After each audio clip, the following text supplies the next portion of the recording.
ये क्या कह रही है आप? मैं झूठ बोल रही हूँ?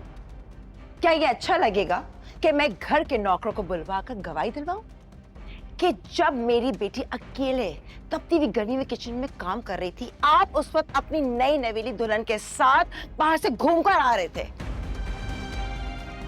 क्यों झूठ बोल रही है? खुदा का खौफ करे। ये आप किस तरह से बात कर रहे हैं मेरी मामा से?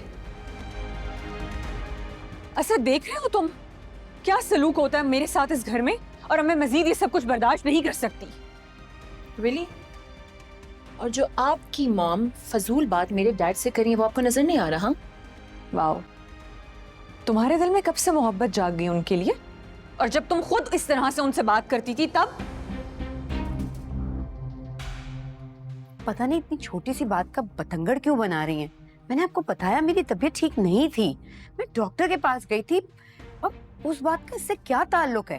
ताल्लुक है। आपको जितना घूमना आप घूमिए, लेकिन मेरी बेटी को नौकरानी बनाकर नहीं। वैसे बाबा, इस घर की बहू सिर्फ फलीजे नहीं, महरीन भी है, तो क्या उसकी कोई रिस्पॉन्सिबिलिटी नहीं?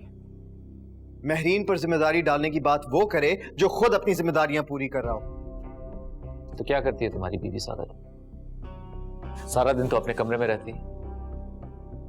क्या उसकी भी कोई जिम्मेदारी है या नहीं? ज़ोहैब, तुम प्लीज अपनी बीवी की तरफदारी मत करो।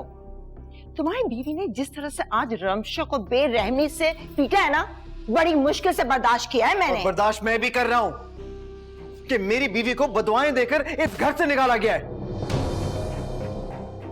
तुम्हारी बीवी को किसी ने इस घर से नहीं निकाला है, उल्टा वो तो गालियां देके मार पीट करके मेरी नवासी को खुद घर से बाहर गई है। देखिए आंटी, आप मुझसे बड़ी हैं इसलिए मैं लिहाज करूं, कुछ कह नहीं रहा, वरना आपके मुंह से जितना सच निकलता है ना, ये मैं बहुत अच्छी तरह से जानता हूं।